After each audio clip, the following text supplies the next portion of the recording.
The night was supposed to be quiet. Jack Rourke, a retired Marine and single dad, was behind the bar of his small roadhouse just outside town. The jukebox hummed low, neon lights flickered against the wooden walls, and his daughter Emily sat in the back, scribbling in her homework book.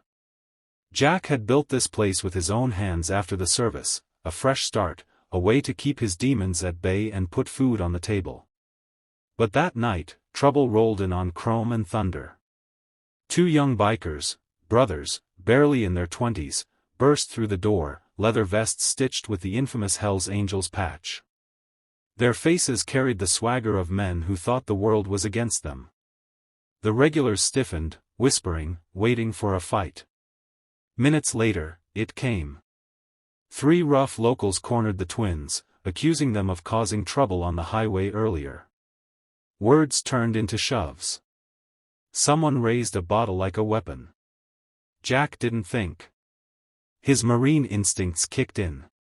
He leapt over the bar, planting himself between the bikers and the angry men.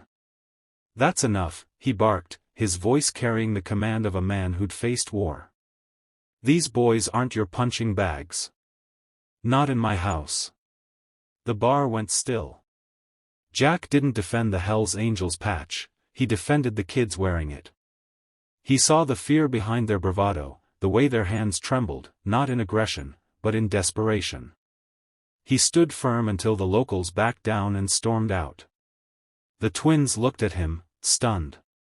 "Why'd you stick your neck out for us?" one whispered. Jack only shrugged. "Because someone once did the same for me." They left quietly, and by closing time, Jack thought the night was over. But life had other plans. The next morning, Jack stepped outside with his daughter to find the rumble of engines shaking the ground. Not 2. Not 10. 200 motorcycles filled his roadhouse lot, the morning sun glinting off chrome.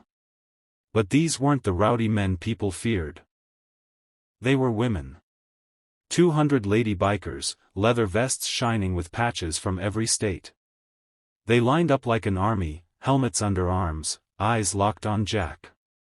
Emily squeezed his hand, whispering, "Daddy, what's happening?"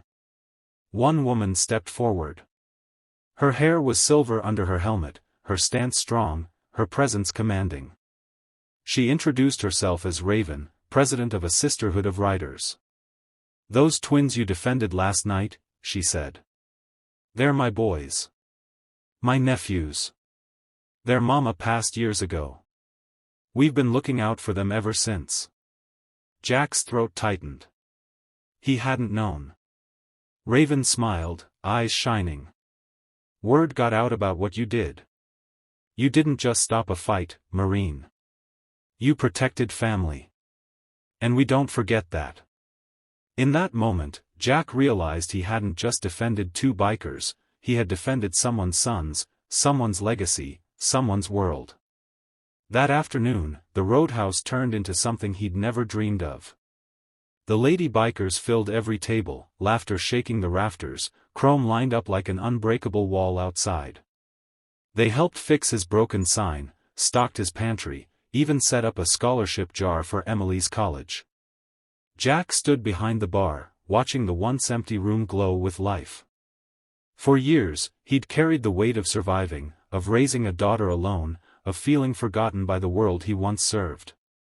But that day, surrounded by 200 women who called him brother, Jack felt something he hadn't in a long time: belonging. When the sun set and the riders finally roared off into the night, Emily tugged his sleeve. "Daddy, why did they all come here?" Jack knelt down, brushing a strand of hair from her face. "Because kindness has a way of coming back," he whispered. "Sometimes louder than you ever imagined." And so, the man who thought he was just running a dusty little roadhouse found himself at the heart of a family he never expected, proof that even one act of compassion can echo louder than 1,000 engines. Because in the end, strength isn't about fists or patches.